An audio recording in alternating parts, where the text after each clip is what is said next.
So hello everyone, welcome back to my channel. तो इस video में हम लोग ये डिस्कस करने वाले हैं कि how to prepare for MBA college interview. अब कुछ लोगों का देखो इंटरव्यू होने वाला है, ठीक है ना। कुछ लोगों का चल रहा होगा, ठीक है। तो मैं कुछ क्वेश्चंस ऐसे डिस्कस करूंगा जो बहुत इंपॉर्टेंट क्वेश्चंस है, जो हर बार पुटअप होते ही होते हैं, ठीक है।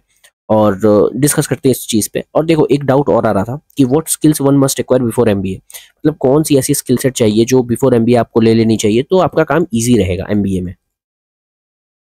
अब ये क्वेश्चन बेसिकली किन लोगों से आ रहा था मैं वो भी बता दूं। देखो ये क्वेश्चन उनसे आ रहा था जो नॉन फाइनेंस बैकग्राउंड से है, ठीक है ना, जो नॉन फाइनेंस बैकग्राउंड से है। अब वो लेना चाह रहे हैं फाइनेंस, ठीक है, वो लेना चाह रहे हैं फाइनेंस। अब देखो प्रॉब्लम, आप पहले तो सबसे पहले कि पैनिक मत करो, ठीक है ना। पहले तो पैनिक मत करो, कुछ चीज़ नहीं होता ऐसा, आप हर चीज़ सीख सकते हो। ऐसा कुछ रॉकेट साइंस नहीं है, आप हर चीज़ सीख सकते हो। मैं बताऊंगा इस चीज़ के बारे में डिस्कस करूंगा।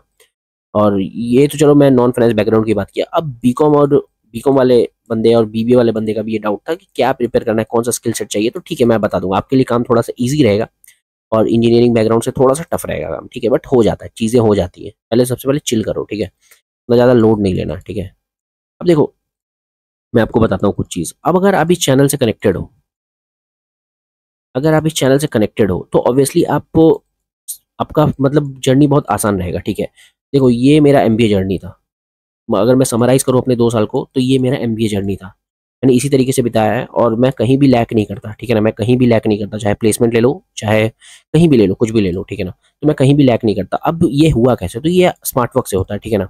अब गधों को जैसा हार्ड वर्क करोगे बस तो नहीं होता, आपको एक कॉम्बिनेशन चाहिए होता है, तो ये स्मार्ट वर्क से होता है। तो अगर आप इस चैनल से जुड़े हुए हो, अगर आप समझ रहे हो कि नहीं सीमेंट खत्म होगा तो ये चैनल खत्म हो जाएगा, ऐसा नहीं है, ठीक है। मैं हमेशा आपसे 2 साल आगे रहूँगा। क्यों? क्योंकि मेरा एमबीए कंप्लीट हो गया और आप अभी सीमेंट दोगे, ठीक है ना। तो हमेशा मैं आपसे कॉर्पोरेट जर्नी में 2 साल आगे ही रहूँगा। तो देखो आपको इस चैनल से बहुत हेल्प मिलेगा। तो आप अगर इस चैनल को फॉलो करते हो तो आप, आपका भी एमबीए ऐसे ही होगा। आपने सुना होगा एमबीए काफ़ी हेक्टिक होता है, ठीक है ना। एमबीए काफ़ी हेक्टिक होता है, तो हेक्टिक हेक्टिक होता है यार, बहुत ज़्यादा हेक्टिक होता है। बट अगर आप प्रॉपर्ली चीज़ों को करते हो, अगर मेरी एक्सपीरियंस से हेल्प लेते हो, तो आपका भी लाइफ ऐसे ही होने वाला है, ठीक है ना, सॉर्टेड बिल्कुल। और कहीं भी आप लैक नहीं करोगे, हर लोग से आगे खड़े रहोगे, ठीक है। देखो ये भी मैंने फोटो लगाया यहाँ पे। मैं कुछ भी लगाता हूँ तो उसका मतलब होता है। अगर आप इस चैनल को प्रॉपर्ली फॉलो करते हो तो आप रहोगे ये हमेशा, ठीक है ना। हमेशा आपके पास एक एज होगा, ठीक है ना, हमेशा आपके पास एक एज होगा और ये रहेंगे बाकी लोग, ठीक है। चलो ठीक है, मेन टॉपिक पे आते हैं। तो देखो हम लोग मेन टॉपिक पे आते हैं। तो देखो बेसिकली इंटरव्यू 2 तरीके का होता है, ठीक है ना। एक टेक्निकल इंटरव्यू होता है, एक एचआर इंटरव्यू होता है। अब देखो मैंने बोला ना कि मैं जो फोटो लगाता हूँ वो ऐसे ही नहीं लगा देता, उसका कुछ मतलब होता है, ठीक है। देखो इंटरव्यू मैंने बताया 2 टाइप के होते हैं।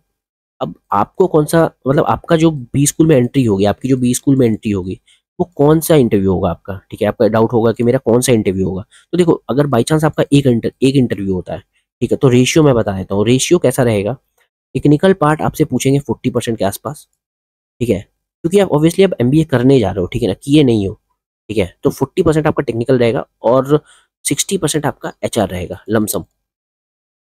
एचआर के क्वेश्चन रहेंगे 60% और 40% आपका टेक्निकल रहेगा। अब देखो मैंने जो यहाँ लिखा है, मैं कलर चेंज कर दूं, मैंने जो यहाँ लिखा है लाई, और ये छोटा सा इंसान है और ये अपने आप को दिखा रहा है कि बहुत बड़ा है ये, ठीक है ना। इसको सब कुछ आता है, आता है इसको थोड़ा सा है बट दिखा रहा है कि बहुत बड़ा है, ठीक है ना। इसका मतलब ये हुआ। और ये है जो इंटरव्यू ले रहा है और ये हो आप। तो ये यहाँ पे क्या लिखा हुआ है, ये भी फोटो मैंने गूगल से लिया है। लायर 1 लायर 2, कहने का मतलब ये है कि ये भी झूठ बोल रहा है कहीं ना कहीं और आपको भी झूठ बोल रहे हो। और इसको पता है, इसको पता है कि आप झूठ बोल रहे हो, बट ये पार्ट होता है इंटरव्यू का, ठीक है ना। ये इंटरव्यू का पार्ट होता है। आप इतने से हो, आप दिखा रहे हो कि मुझे इतना कुछ आता है, ठीक है ना। आप बहुत बड़े दिखा रहे हो अपने आप को, तो ये भी इंटरव्यू का पार्ट होता है, इसमें कुछ गलत नहीं है, ठीक है ना। एज फार एज कि आप एक लिमिट में ही अपने आप को बता रहे हो। आप ऐसा नहीं बोल रहे हो कि मैं एकदम इतना सा हूँ, मैं मुझे सब आता है, मैं सीईओ बनता हूँ, ऐसा कुछ नहीं कर सकते, ठीक है। अब देखो झूठ कहाँ पे चलता है, देखो बहुत प्रैक्टिकल है। झूठ कहाँ पे चलता है, झूठ एचआर वाले इंटरव्यू में चल रहा है, ठीक है ना। झूठ थोड़ा बहुत आप एचआर वाले इंटरव्यू में दे सकते हो, टेक्निकल में नहीं। अब एग्जांपल देखो, जैसे मैं फाइनेंस का बात करूं, अगर फाइनेंस बैकग्राउंड से होगे तो कोई समझ जाओगे। अब अगर फाइनेंस इंटरव्यू अगर आप बैठे हो, दे रहे हो, अगर आपसे पूछा कि ऑप्शन बाइंग और ऑप्शन सेलिंग में, ऑप्शन बाइंग और ऑप्शन सेलिंग में अनलिमिटेड रिस्क किसमें है, तो इसका आप एचआर तरीके से झूठ बोल के आंसर नहीं दे सकते, ये टेक्निकल क्वेश्चन आ गया, ठीक है ना। इसमें एक ही आंसर होगा कोई, और एक ही आंसर होगा और उसका रीजनिंग है बैकग्राउंड में, ठीक है ना। ऐसे ही कुछ भी नहीं बोल सकते आप टेक्निकल इंटरव्यू में। अब जो इंजीनियरिंग बैकग्राउंड से, अब ऑब्वियसली उनसे कुछ कोडिंग का पूछा गया तो कुछ भी नहीं बोल सकते आप झूठ मूठ, ठीक है ना। वहां पे आपको प्रूव करना पड़ेगा कि अच्छा ये ऐसे क्यों हुआ, टेक्निकल चीज है ये सब। तो टेक्निकल में आपका झूठ कभी नहीं चलता, यहाँ नॉलेज बेस्ड चलता है। और एचआर इंटरव्यू में आप झूठ बोल सकते हो थोड़ा बहुत, और चलता ही है, ठीक है ना, चलता ही है। मैं बताऊंगा कैसे। तो यही डिफरेंस आता है। आपको प्रिपेयर करना है टेक्निकल इंटरव्यू में थोड़ा सा, 40% के आसपास आपका क्वेश्चन पुटअप हो सकता है अगर हुआ तो, और एचआर आपका मेनली चलेगा 60%, ठीक है ना। एचआर ही ज़्यादा चलता है क्योंकि ऑब्वियसली आप एमबीए करने जा रहे हो कि ये तो हो नहीं, ठीक है ना। तो एमबीए का ज़्यादा क्वेश्चन नहीं आएगा, ज़्यादा टेक्निकल नहीं आएगा, तो ज़्यादा आप एचआर एक्सपेक्ट कर सकते हो, ठीक है। मैं डिस्कस करता हूँ डायरेक्ट मेन क्वेश्चन। अब देखो, ये है मेरा क्वेश्चंस, ठीक है, ये है मेरा क्वेश्चंस। अब डिस्कस करते हैं एक एक क्वेश्चन करके। देखो, पहला आपका पार्ट आएगा इंट्रोडक्शन का पार्ट। इसमें काफ़ी सारा पॉइंट्स मैं एक्सप्लेन करता हूँ धीरे धीरे। पहला आपका इंट्रो का पार्ट आएगा, ठीक है ना। अगर बाई चांस आप इंटरव्यू में बैठे तो सबसे पहला क्वेश्चन आपसे यही पुटअप हो सकता है कि अपना इंट्रोडक्शन दो, ठीक है। तो ये आप बता सकते हो, डिस्कस करते हैं अभी। दूसरा आप क्वेश्चन इंपॉर्टेंट ये प्रिपेयर कर सकते हो कि वाई दिस कॉलेज, ठीक है, वाई दिस कॉलेज। अब देखो, मैं प्रैक्टिकल एग्जांपल देता हूँ। अगर बाई चांस आप एक्स वाई जेड इंटरव्यू में बैठे हो, एक्स वाई जेड कॉलेज के इंटरव्यू में बैठे हो, तो आपसे पूछा गया कि ये कॉलेज क्यों, तो आप ये नहीं आंसर दोगे कि यार मैं सीमेट में मेरा अच्छा स्कोर नहीं आया है, मैं कैट में अच्छा स्कोर नहीं कर पाया हूँ, तो सीमेट में मेरे कम परसेंटाइल थे, कैट में मेरे कम परसेंटाइल हैं, मुझे कोई कॉलेज एडमिशन दे ही नहीं रहा था, मैं लेना तो आईएम में चाहता था बट मुझे कोई दे नहीं रहा था तो मुझे इसमें लेना पड़ गया। ये सब आंसर दोगे ना तो बस इसी ये सब आंसर दोगे तो कहीं नहीं होगा, ठीक है। मैं उसी झूठ की बात करता, यही आप झूठ बोलते हो, सच यही है, ठीक है, मैं मान गया, ठीक है ना। मेरा भी कैट नहीं क्लियर हुआ था, सच्चाई यही है, ठीक है ना। मैं झूठ नहीं बोलना कि मुझे सीमेट ही बस क्रैक करना था, ऐसा नहीं है, ये सब बेवकूफ़ी है। मेरा भी ऑब्वियसली कैट नहीं हुआ था, सबको आईएम ही जाना है, ठीक है ना। बट आप झूठ यहाँ पे बोलोगे, ठीक है ना, झूठ यहाँ पे बोलोगे। अब क्या झूठ बोलोगे, देखो आप ये झूठ बोलोगे, इस तरीके से झूठ बोलोगे कि सीमेट के बकेट में वन ऑफ द अच्छा कॉलेज है ये आपका कॉलेज, ठीक है ना, जो एक्स वाई जेड है। लिंक्डइन पे मैंने पता किया तो काफ़ी लोग अच्छा रिव्यू दे रहे थे, प्लेसमेंट्स यहाँ का अच्छा है, डिसेंट है, मेरा गोल मीट कर रहा है, कंपनीज यहाँ अच्छी आ रही हैं। मैंने सीनियर से बात किया, अलुमनाई से आप बात करोगे, आपने बोला कि लिंक्डइन पे काफ़ी अच्छे रिव्यूज़ मिले थे। तो आप इस तरीके से बता सकते हो, ठीक है ना। इस तरीके से आप ये चीज़ बताओगे, आप ये नहीं बोलोगे मुझे कहीं एडमिशन नहीं मिल रहा तो इसलिए मैं इस कॉलेज में आया हूँ, ठीक है ना। तो ये सब बेवकूफ़ी है। तो यही झूठ मैं बोल रहा था कि इसी तरीके का झूठ आपको बोलना पड़ता है। अब ये एचआर का इंटरव्यू हुआ, मतलब एचआर काइंड ऑफ क्वेश्चन हुआ ना, तभी आप झूठ बोल पा रहे हो, टेक्निकल में नहीं बोल पाते। तो वही चीज़ है। अब नेक्स्ट क्वेश्चन है कि इफ फ्रेशर, अगर आप फ्रेशर हो तो किस तरह के क्वेश्चन आपको मिल सकते हैं। तो देखो, पहला क्वेश्चन आपके ग्रेजुएशन के ऊपर आ सकता है, ठीक है ना। मैं बीबीए ग्रेजुएट हूँ, मेरे से क्वेश्चन पुटअप हो गया था कि बैलेंस शीट के बारे में कुछ बताओ, ठीक है ना। बैलेंस शीट के कुछ उन्होंने दिया था और बोल रहे थे कि इसमें ऐसा कुछ क्या पूछ रहे थे, ऐसे ही कुछ अकाउंट्स के बेसिस पे क्वेश्चन था, ठीक है ना, अकाउंट बेस्ड क्वेश्चन था ये। मेरा अकाउंट्स या थोड़ा सा वीक है तो मैं शायद गलत दे दिया था कोई आंसर। तो उसके बाद वो फिर दूसरा क्वेश्चन पूछने लगे मेरे से, ठीक है ना, फाइनेंस बेस्ड, क्योंकि सीवी मेरी फाइनेंस बेस्ड थी तो फिर फाइनेंस बेस्ड क्वेश्चन पूछने लगे। तो अगर आप मतलब फ्रेशर हो, ठीक है ना, तो आपका ग्रेजुएशन के थोड़ा सब्जेक्ट पे ध्यान दे देना, ठीक है ना। बहुत ज़्यादा नहीं पूछते हैं बट थोड़ा सा आप ध्यान दे देना, ठीक है ना। स्पेशली आप बीकॉम हो तो, स्पेशली आप बीकॉम या बीबीए हो तो, क्यों, देखो क्योंकि एमबीए ना, एमबीए में आपका मेजरली सब्जेक्ट वही रहता है, अकाउंटिंग और फाइनेंस। अगर आप एमबीए इन फाइनेंस देख रहे हो तो, और फर्स्ट ईयर में तो कॉमन रहेगा।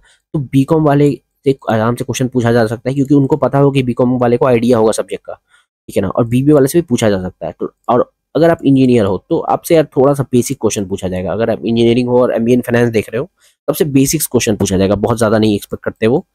तो इसी तरीके से आप फ्रेशर हो तो ग्रेजुएशन का सब्जेक्ट थोड़ा सा देख लेना, ठीक है ना। इंजीनियर वाले भी थोड़ा सा देख लेना, बहुत ज़्यादा नहीं, थोड़ा सा। और आपके पास अगर वर्क है तो देखो, वर्क है तो आपको ग्रेजुएशन पे ध्यान नहीं देना क्योंकि रिसेंट आपका है नहीं। अगर आपका वर्क है तो आपको डायरेक्ट अपना वर्क पे एक्सपीरियंस पे बताना है, ठीक है ना। आपका वर्क कैसा है, किस चीज़ में आप काम करते हो, क्या रोल है आपका, ठीक है ना। तो कौन कौन से क्लाइंट्स है, अगर आप कंपनी में काम करते हो तो कौन कौन से आपके क्लाइंट्स है, किस तरीके से डीलिंग हो रही है आपके कंपनी में, किस तरीके से काम चल रहा है, बेसिकली आपके वर्क पे क्वेश्चन आएगा, ठीक है ना। इसका मुझे ज़्यादा आइडिया नहीं है, ये आप देख लेना, ये आप इजिली हैंडल कर पाओगे क्योंकि ऑब्वियसली आप काम कर रहे हो जिस ऑर्गेनाइजेशन में तो उस ऑर्गेनाइजेशन के बारे में आप जानते होगे, तो इजिली आप हैंडल कर जाओगे इस क्वेश्चन को। तो अब देखो, सबसे मेन कंसर्न ये आ जाता है गैप ईयर्स। सबसे मेन कंसर्न रहता है गैप ईयर्स। तो देखो यार, काफ़ी लोगों का गैप ईयर्स रहता है। अब मेरे कॉलेज में भी 2 से 3 साल का गैप ईयर्स काफ़ी लोगों का है, ठीक है ना। ऑब्वियसली गवर्नमेंट एग्जाम का प्रिपरेशन कर रहे थे, कुछ हेल्थ इश्यूज आ गए थे, कुछ भी इशू हो सकता है, मेजोरिटी का गवर्नमेंट एग्जाम का प्रिपरेशन ही था। तो देखो, काफ़ी लोग को लगता होगा कि यार प्लेसमेंट्स नहीं होगा, इशू आता है, ऐसा नहीं होता, ठीक है ना। मैं जानता हूँ 3 साल का गैप है, ठीक है ना, 3 साल का गैप है और इसका पैकेज लगा है 14 लाख, ठीक है ना। फिक्स्ड मैं बोल रहा हूँ, मैं फिक्स्ड ही बात करता हूँ, मैं वेरिएबल नहीं लेता। का पैकेज लगा है 14 लाख और काफ़ी कंपनी अच्छी है, बहुत अच्छी कंपनी है, ठीक है ना। तो 3 साल का गैप होने के बावजूद इसका 14 लाख का प्लेसमेंट लगा है। तो ऐसा नहीं है, आप मे बी ये टायर 1 कॉलेज में मैटर करता हो बहुत ज़्यादा, टायर 2 में नहीं करता, ठीक है ना। ये चीज़ तो मैं बता सकता हूँ। टायर 2 में मैटर नहीं करता। तो जिसका भी अगर वर्क है मतलब गैप ईयर्स है ज़्यादा, तो वो आराम से सीमेट एग्जाम प्रिपेयर करो और क्रैक करो कोई अच्छा कॉलेज। और मैटर नहीं करता कंपनी जब नहीं पूछती, मतलब कंपनी नहीं पूछती, ठीक है ना। एंट्री में तो आपको इजिली एंट्री मिल जाएगा। और बाई चांस अगर ये पूछते भी हैं, ठीक है ना, बाई चांस ये अगर पूछते भी हैं गैप ईयर्स की कहाँ थे, तो आपको एक्सप्लेन करना पड़ेगा अच्छे से, ठीक है ना। बाई चांस इंटरव्यू में पूछे आपके एमबीए एंट्री वाले एंट्रेंस में, ठीक है ना, तो भी आपको आंसर देना पड़ेगा। और फाइनल जब प्लेसमेंट होगा तो भी आपको इसका आंसर ढंग से देना पड़ेगा, ठीक है ना। तो ये प्रॉब्लम नहीं करता, मेन पॉइंट था कि ये प्रॉब्लम नहीं करता, प्लेसमेंट आपका बहुत इजीली हो जाता है, कंपनी इतना नहीं देखती, ठीक है। तो इसका आंसर आप प्रिपेयर कर सकते हो। कहाँ से सबका आंसर प्रिपेयर करना है वो भी मैं आपको बताऊंगा। तो और नेक्स्ट क्वेश्चन है, देखो, डोमेन बेस्ड, ठीक है ना। अगर आपको एमबीए इन फाइनेंस करना है, एमबीए इन मार्केटिंग करना है, एमबीए इन एचआर करना है, तो क्यों करना है, ठीक है ना। इसका रीजन आपके पास रहना चाहिए, ठीक है, इसका रीजन आपके पास रहना चाहिए। और ऑब्वियसली ये बहुत आसान रीजन है, ठीक है ना, आप आसानी से बता सकते हो। ऑब्वियसली आपको कोई चीज़ करना है यार, आप देखो पीजी करने आ रहे हो, ठीक है ना, 12th क्लास में एडमिशन नहीं लेने जा रहे हो। अब ऑब्वियसली आप पीजी करने जा रहे हो तो आपका विजन क्लियर होना चाहिए, बिल्कुल विजन बिल्कुल क्लियर होना चाहिए। तो आप आंसर आराम से दे सकते हो क्यों आपको फाइनेंस करना है, क्यों मार्केटिंग करना है, क्यों एचआर करना है, ठीक है। मेरा फाइनेंस था और ऑब्वियसली मेरा इंटरेस्ट था फाइनेंशियल मार्केट्स और पैसा, ठीक है ना, पैसा। तो इसीलिए मैंने फाइनेंस लिया। अब इसका आंसर एक डिटेल वे में मैंने दिया था, ऐसे नहीं दिया था पैसा पैसा बट ठीक है। तो अब देखो, अब नेक्स्ट क्वेश्चन है आपका ड्रीम कंपनी। ये बहुत रिलेवेंट नहीं है बट कभी कभी पूछ लिया जाता है, ठीक है ना। अब देखो मेरा कोई ऐसा ड्रीम कंपनी नहीं है, ठीक है ना। जो कंपनी आपको अच्छे से आपका वर्क लाइफ बैलेंस दे रही हो, आपका हाइक थोड़ा सा धीरे हो बट आपको तुरंत जॉब से ना निकाल रही हो, वो एक ड्रीम कंपनी हो सकती है। आप इस तरीके से आंसर दे सकते हो, ठीक है ना। आप या आप ऐसे भी आंसर दे सकते हो, जैसे मान लो कि कोई कंपनी का आपने नाम ले लिया, ठीक है ना, कोई कंपनी का नाम ले लिया, उसके बारे में थोड़ा डिटेल पढ़ लिया आपने, डिटेल्स पढ़ लिया, कंपनी कैसा काम करती है, क्या बिजनेस में है, किस तरीके से अपने एम्प्लॉय को ट्रीट करती है, इस बेसिस पे आप आंसर दे सकते हो ड्रीम कंपनी का। मेरा ऐसा कोई ड्रीम कंपनी नहीं है, ठीक है ना। बात में बनती है तो मैं बताता हूँ। और ऐसा कोई हार्ड एंड फास्ट रूल नहीं है कि आपका भी कोई ड्रीम कंपनी होना चाहिए, ठीक है ना। मैंने बोला आपको काफी चीज एचआर इंटरव्यू में झूठ बोलना पड़ता है, ये भी एक उसी चीज का पार्ट है, ठीक है ना। अगर आपका है तो आप बता सकते हो, नहीं है तो फिर ऐसे ही आंसर बना सकते हो, ठीक है ना। जो कंपनी मुझे वर्क लाइफ बैलेंस देगी, अच्छे से ट्रीट करेगी, ठीक है, मैं उस कंपनी को ड्रीम कंपनी मानता हूँ। अब वो कंपनी कोई भी हो सकती है, इस तरीके का आप आंसर दे सकते हो, ठीक है। अब देखो, prepare domain based question. I prepare finance, देखो मैंने एमबीए इन फाइनेंस किया है, मैंने आपको बताया। तो आप अब डोमेन बेस्ड क्वेश्चन प्रिपेयर कर सकते हो, ठीक है। जैसे फाइनेंस का आप इस तरीके से प्रिपेयर करोगे, पूरा फाइनेंस, ठीक है। मैंने यहाँ इसलिए लिखा क्योंकि मैंने भी एमबीए इन फाइनेंस किया था। अब फाइनेंस में क्या पूछते हैं आपसे, शेयर मार्केट देखो पूछेंगे, ठीक है ना, शेयर मार्केट आपसे पूछा जाएगा, आपसे म्यूचुअल फंड पूछा जाएगा, ठीक है।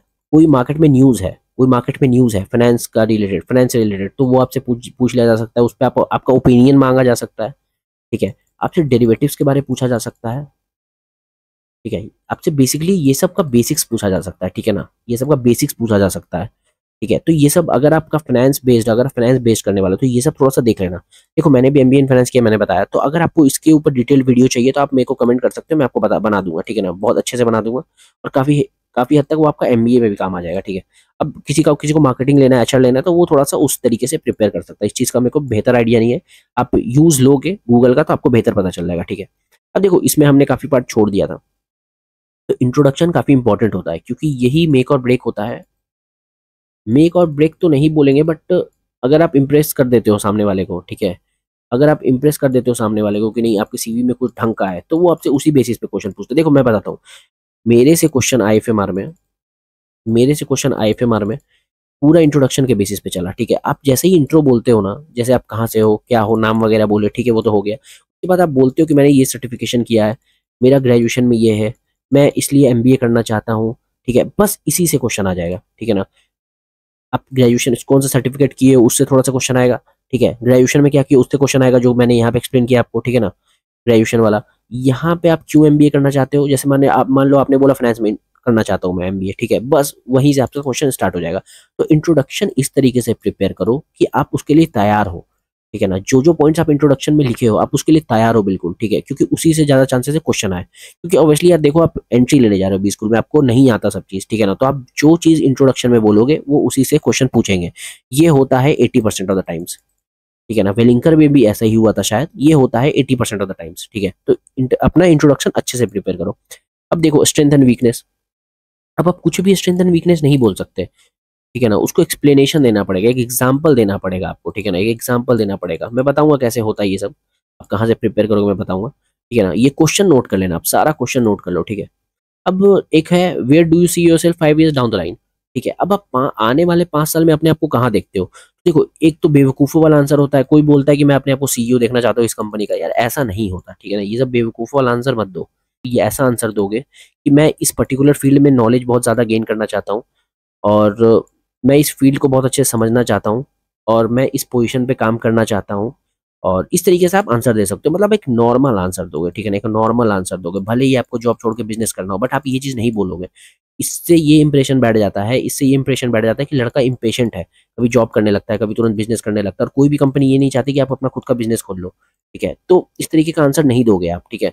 आप यही आंसर दोगे सिंपल तरीके से कि मैं इस फील्ड में और नॉलेज गेन करना चाहता हूँ, और इस पर्टिकुलर पोजीशन पे मैं काम करना चाहता हूँ, और मैं इस फर्म में अच्छे पोजीशन पे काम करना चाहता हूँ, मतलब बेसिकली इस तरीके से, ठीक है। अब tell me something which is not in your CV. अब कुछ ऐसा बताओ जो आपके सीवी में नहीं है। तो इसमें क्या बताओगे? सब चीज़ तो आप लोग सोच रहे होगे कि यार जितना स्किल था सब तो मैंने सीवी में ही बता दिया, मतलब इंट्रोडक्शन पार्ट में ही, और क्या मैं बताऊं? तो अब ये सब बोल सकते हो कि मैं ट्रैवल करना पसंद है मुझे, ठीक है ना, मुझे ट्रैवल करना पसंद है, मुझे फूड्स अच्छे अच्छे खाना पसंद है, ठीक है ना, मुझे योगा पसंद है, मुझे एक्सरसाइज करना पसंद है, मुझे जिम पसंद है। आप ये सब कुछ बोल सकते हो, ठीक है। अब ये सब के ऊपर क्वेश्चन भी पुटअप हो सकता है, ठीक है ना, कि आपको ये आदत कैसे लगी जिम वाली, योगा वाली, ये फूड्स आपको कौन कौन से पसंद है। ये पूछ लेंगे कि आपके स्टेट का सबसे अच्छा फूड, मतलब फेमस फूड कौन सा है। ट्रैवल में पूछ लेंगे आप कहाँ कहाँ घूमे हो। तो ये सब थोड़ा सा ध्यान रखना, ठीक है ना। कुछ भी बोल रहे हो तो थोड़ा रेलेवेंट चीज़ बोलना। ऑब्वियसली आपको झूठ बोलना है। मान लो कि आप बोल रहे हो कि ट्रैवल, ठीक है, मान लो कि आप बोल रहे हो ट्रैवल, लेकिन आप अपने शहर से कहीं बाहर ही नहीं गए हो, ठीक है। तो अब झूठ कैसे बोलना है? तो रिसर्च कर लो। बोल दो कि मैं दुबई गया हूँ, ठीक है ना, बोल दो कि मैं दुबई गया हूँ। अब दुबई के बारे एक दुबई का एक व्लॉग देख लिया, ठीक है ना, कौन सा आपको पासपोर्ट चेक करने वाले हैं। तो इसी तरीके का चीज़ है, आपको झूठ वगैरह बोलना है तो प्रॉपर बोलना है, ठीक है ना, पकड़ा जाओ ऐसा मत बोलो। उसके बाद why do you think you are the best suited candidate. अब देखो, आपको ऐसा क्यों लगता है कि आप बेस्ट सूटेड हो, तो आपको ये नहीं बोलना है कि सर मुझे सब चीज़ आता है, मैं आपके बाकी कैंडिडेट से अच्छा हूँ, उन्हें उन्हें कुछ नहीं आता, ये सब नहीं बोलना रहता है, ठीक है। आपको ये चीज़ बताना है इस तरीके से कि सर सब कैंडिडेट अच्छे हैं, मैं भी अच्छा हूँ। फिर आपको अपना स्ट्रेंथ बताने लगना है, बस। बस इसी तरीके से करना है। आपको कुछ नहीं बोलना है कि मैं अच्छा हूँ, ये अच्छा हूँ, वो अच्छा है, ये बेकार है, ये सब कुछ नहीं। वो ये सब सुनना ही नहीं चाहते। वो ये सब क्वेश्चन ट्रिक क्वेश्चन रहता है, ठीक है ना, ये सब क्वेश्चन ट्रिक क्वेश्चन रहता है। वो देखना चाहते हैं कि आप कैसे हो। आप एक सोशल, मतलब सोशल तरीके से सबसे बात कर सकते हो कि नहीं, सोशल हो कि नहीं, इस सबको नेग्लेक्ट करके आप अपने धुन में चलते हो, ये सब देखना चाहते हैं, ठीक है ना। तो आपको प्रॉपर यही बोलना है कि सर सब अच्छे कैंडिडेट अच्छे हैं, मैं भी अच्छा हूँ, मेरे स्ट्रेंथ ये है, तो मैं अपने आप को सूटेबल समझता हूँ इस रोल के लिए, ठीक है ना, या मैं इस कॉलेज के लिए अच्छा हूँ, बेस्ट सूटेड हूँ। उसके बाद नेक्स्ट क्वेश्चन है रेट योरसेल्फ। अब ये क्वेश्चन आता है कि लोग पूछते हैं कि आप ऑन 10 में अपने आप को रेट करो, ठीक है ना, आप रेट करो। तो बेसिकली आपको इसमें 10 ऑन 10 नहीं करना है कभी भी, ठीक है ना, 10 ऑन 10 नहीं करना है। आप हमेशा करोगे 8 ऑन 10 या 7 ऑन 10। अब क्यों ऐसा? अब पूछेंगे कि भाई क्यों 8 ऑन 10 ही किया। क्वेश्चन ऐसा भी आएगा कि क्यों 8 ऑन 10 ही नहीं किया, मतलब 2 पॉइंट कहाँ गए आपके। तो आप दो अपना कोई वीकनेस गिना दोगे कि मैं सर थोड़ा लेजी हूँ, ठीक है, मैं सर थोड़ा लेजी हूँ, बट मैं इस चीज़ को इंप्रूव कर रहा हूँ, मैं रोज डेली अब योगा करने जा रहा हूँ। उसके बाद आप एक हैबिट ऐसा गिना सकते हो कि सर मैं बहुत फास्ट फूड खाता हूँ, ठीक है, अब इस चीज़ को मैं ओमिट कर रहा हूँ, और मैं इसको छोड़ने के लिए अब हेल्दी फूड खा रहा हूँ, और ये इस तरीके से, मतलब कुछ भी, ठीक है ना। ये क्वेश्चंस मेक और ब्रेक नहीं होते। ये क्वेश्चंस मेक और ब्रेक नहीं होते, ये बस इसी तरीके से पूछा जाता है आपका माइंडसेट जानने के लिए। अब देखो, अचीवमेंट, ये सेक्शन मुझे भी बड़ा परेशान करता था। अब ऑब्वियसली यार हम लोग ग्रेजुएशन किए जस्ट, ठीक है ना, वो भी नॉर्मल कॉलेज से, तभी हम लोग आज सीमेंट वगैरह की तैयारी कर रहे हैं। अब देखो, हमारे पास एज सच अचीवमेंट कुछ है नहीं, ठीक है ना। अचीवमेंट तो अभी होगी ना, अब धीरे धीरे अचीवमेंट आएगी। अब जो आईएम्स वगैरह में रहते हैं, मेजरली इन लोग यार बहुत अच्छे अच्छे ग्रेजुएशन कॉलेज से रहते हैं, एसआरसीसी से रहेंगे, ठीक है ना, दिल्ली यूनिवर्सिटी से, काफ़ी यूनिवर्सिटी से रहते हैं, तो इन लोगों के पास बहुत सारा सर्टिफिकेशन होता है। तो अपने पास तो ऐसा कुछ रहता नहीं है। तो अचीवमेंट्स में देखो, आप नॉर्मली अगर कुछ सर्टिफिकेशन रिसेंटली किए हो तो वो बता सकते हो। कॉलेज में कुछ इवेंट वगैरह कंडक्ट किए थे, ठीक है ना, तो थोड़ा बहुत उसके बारे में बता सकते हो, ठीक है। मतलब इसमें बेसिकली वही आपको फिर झूठ बोलना पड़ेगा अचीवमेंट में, ठीक है ना, कुछ झूठ झूठ बोलना पड़ेगा। अब देखो, ये चीज़ उन लोग को भी पता है, ऐसा नहीं है कि आप बोल रहे हो तो उन लोग को नहीं पता है। उन लोग को पता है ये चीज़ की झूठ बोल रहा है, क्योंकि ऑब्वियसली इतना अचीवमेंट वाले रहते, इतना अच्छे कैंडिडेट रहते, तो आप यहाँ क्या कर रहे होते, ठीक है। तो आपको इस चीज़ में थोड़ा सा झूठ बोलना पड़ेगा। आप आराम से गूगल से प्रिपेयर कर सकते हो, कुछ चीज़ आप प्रिपेयर कर लो, जैसे मान लो कि कुछ सर्टिफिकेशन वगैरह कर लो, ठीक है, और कुछ चीज़ आपको गूगल से बढ़ा चढ़ा के बताना पड़ेगा, ठीक है ना। ये जनरल रूल है, ये सब लोग करते हैं, कोई बहुत एक्स्ट्रॉर्डिनरी नहीं है। और मैं एक चीज़ और बता दूं, जो इस तरह के कैंडिडेट भी रहते हैं ना, कहीं भी कहीं कहीं ये भी बहुत बढ़ा चढ़ा के चीज़ें बताते हैं। मैंने लिंक्डइन पे भी देखा है काफ़ी लोग, मैं ऐसा नहीं है कि लिंक्डइन नहीं चलाता हूँ, काफ़ी लोग बहुत बढ़ा चढ़ा के बताते हैं, ठीक है ना, काम करेंगे इतना और बताएंगे इतना। तो देखो यार, कॉर्पोरेट का सिंपल सा रूल है, आपको थोड़ा सा बढ़ा चढ़ा के बताना पड़ता है, जो दिखता है वही बिकता है, ठीक है ना। ये सब अगर नहीं समझोगे तो फिर बहुत दिक्कत आने वाली है, ठीक है ना। टायर 2 टायर 2 बी स्कूल में ऐसे भी आपको प्रैक्टिकल रहना पड़ेगा, अगर वैसे चलोगे एकदम थेरी बेस्ड तो दिक्कत आएगी, ठीक है। तो मैंने बता दिया आपको सारा क्वेश्चन। अब देखो क्वेश्चन कहाँ से प्रिपेयर करना है, ठीक है ना, क्वेश्चन कहाँ से प्रिपेयर करना है, मतलब क्वेश्चंस तो मैंने बता दिया, अब आंसर्स कहाँ से मिलेंगे इसके, इसके आंसर्स कहाँ से मिलेंगे, तो देखो आंसर्स तो आपको खुद ही बनाना पड़ेगा, क्योंकि ऑब्वियसली आपका इंटरेस्ट होगा वो, ठीक है ना। बट देखो आप हेल्प कहाँ से ले सकते हो, how to prepare those questions, बहुत बड़ा टूल है ये, ठीक है ना, इसको यूज़ करा करो। perplexity.ai है, ठीक है, इसको यूज़ किया करो, बहुत अच्छा टूल है ये। देखो ऑब्वियसली एमबीए में ना दो तरीके के लोग रहते हैं हर एमबीए कॉलेज में, एक जो ज़्यादा स्मार्ट वर्क करता है, एक जो ज़्यादा हार्ड वर्क करता है, रिजल्ट उसको अचीवमेंट दोनों में मिलेगा। अब इसका रेशियो आपको डिसाइड करना पड़ेगा। अब ऑब्वियसली जो 90% हार्ड वर्क कर रहा है, ठीक है ना, और जो 10% स्मार्ट वर्क कर रहा है, ये गधा है, ठीक है ना, ये गधा है। ऐसे काम नहीं होता एमबीए में। एमबीए देखो आपने सुना होगा कि एमबीए में टाइम मैनेजमेंट बहुत इंपॉर्टेंट हो जाता है, ठीक है। तो ऑब्वियसली आप हार्ड वर्क करोगे यार, हर छोटी छोटी चीज़ में आप पेन उठा के लिखने लगोगे तो ये सब बेवकूफ़ी हो जाएगी, ठीक है ना। कुछ आपको स्मार्ट तरीके से याद भी रखना पड़ेगा, ठीक है। तो स्मार्ट वर्क आपको ज़्यादा करना है, हार्ड वर्क आपको कम करना है। अब आप देखो, अगर आप सारे का आंसर लिखने बैठ जाओगे, खुद से सोचने लग जाओगे, बहुत टाइम लग जाएगा, ठीक है ना, उतना टाइम आपके पास नहीं है। आप हेल्प लो इस टूल का, ये टूल बहुत अच्छा टूल है, ठीक है ना, मैंने काफ़ी यूज़ किया इस टूल को, बहुत अच्छा टूल है ये। और टाइम आपका बहुत इंपॉर्टेंट रिसोर्स है एक, ठीक है ना, टाइम, समय और पैसा बहुत इंपॉर्टेंट रिसोर्स है, तो इस्तेमाल अच्छे से करना चाहिए। तो आप स्मार्ट वर्क करो 80%, हार्ड वर्क करो 20%, ठीक है ना। इस तरीके से आपका एमबीए बहुत सॉर्टेड निकलेगा, ठीक है ना। मैं आने वाले टाइम पे और बताऊंगा टिप्स एंड ट्रिक्स, बट बहुत सॉर्टेड तरीके से निकलेगा। तो आप इस टूल का मदद लो, आप इसको जो बोलोगे ये करके देता है, ठीक है ना, बहुत पावरफुल टूल है ये, ठीक है ना, बहुत पावरफुल टूल है। आप इसको ढंग से इस्तेमाल करो, बहुत टाइम बचेगा आपका, ठीक है। तो मैंने देखो सब चीज़ बता दिया। आप बेसिकली एचआर इंटरव्यू में थोड़ा बहुत झूठ बोलते हो, जो कि मैंने बताया नेक्स्ट स्लाइड में कैसे बोलना है, क्या बोलना है, ठीक है। अपने आप को थोड़ा बड़ा चढ़ा बताते हो, अपने आप को कॉन्फिडेंट दिखाते हो, ठीक है ना। नहीं है कॉन्फिडेंट तो भी दिखाओ कि बहुत कॉन्फिडेंट हूँ मैं। प्रैक्टिस करो, ठीक है ना, प्रैक्टिस करो।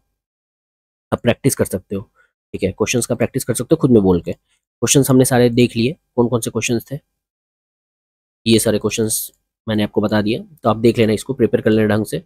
और इस टूल का आप हेल्प ले सकते हो, इस टूल का आप हेल्प ले सकते हो, बहुत अच्छा टूल है। तो ठीक है, वीडियो को अब क्लोज करते हैं, काफ़ी चीज़ मैंने बता दी है। और चैनल को सब्सक्राइब करो, लाइक करो, क्योंकि ऑब्वियसली मैंने बताया कि सीमेट तक की ये चैनल यूज़फुल नहीं है।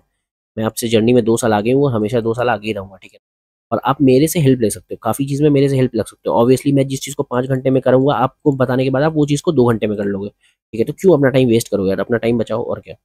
तो अब अगर फिर भी देखो काफ़ी मेल आता है, अगर फिर भी किसी को डाउट हो तो आप मेल कर सकते हो। और एक बात और, मेल करने के पहले ना आप हमारा सारा वीडियो चेक कर लो एक बार, ठीक है ना। मैं देखो, अब कोई लोग मेरा सीमेट वीडियो देखते हैं, हाउ टू क्रैक सीमेट, अब उसमें पूछने लगते हैं यार, उसके बेसिस पे मेरे को मेल कर देते हैं कि कौन सा कॉलेज अच्छा है। यार मैंने कॉलेज पे वीडियो बना रखा है, ठीक है, मैंने कॉलेज पे वीडियो बना रखा है। कोई लोग ये वीडियो को देखते हैं और डायरेक्ट मुझे मेल करने लगते हैं, ठीक है ना, डायरेक्ट मुझे मेल करने लगते हैं। तो यार कॉलेज कौन सा अच्छा है, आप एक बार ये वीडियो देख लेते ना, आप एक बार ये वीडियो देख लेते। देखो मेल रिप्लाई करने में मुझे कोई प्रॉब्लम नहीं है, बट स्मार्ट वर्क करो थोड़ा सा। अगर ऑब्वियसली ये वीडियो बना हुआ है तो आप एक बार चैनल चेक कर लो ना, एक बार आप चैनल चेक कर लो, आपका टाइम बचेगा, ठीक है ना। आपको मेरे रिप्लाई का वेट नहीं करना पड़ेगा, क्योंकि ऑब्वियसली मैं 24/7 तो अवेलेबल रहूंगा नहीं, ठीक है। तो आपको मेरे मेल का रिप्लाई वेट करना पड़ेगा, क्यों, जब ऑब्वियसली मैंने वीडियो बना रखा तो डायरेक्ट लिख लो, उसके बाद कोई डाउट हो, उसके बाद कोई डाउट हो तो ठीक है, ऑब्वियसली आप मेल करो, उसी लिए मेल आईडी मैंने दिया ही है, मेल करो। अगर वैसा कुछ होगा तो बात किया जाएगा, ठीक है। तो ये 3 वीडियो है, रिस्पॉन्स काफ़ी अच्छा आ रहा है, थैंक यू सो मच। और ठीक है, प्रिपेयर करो, अगर आपको फिर भी कोई डाउट हो तो आप मेल कर सकते हो, ठीक है ना, मेल आईडी इसीलिए दिया हुआ है। Thank you and all the best to you. Video close करते हैं।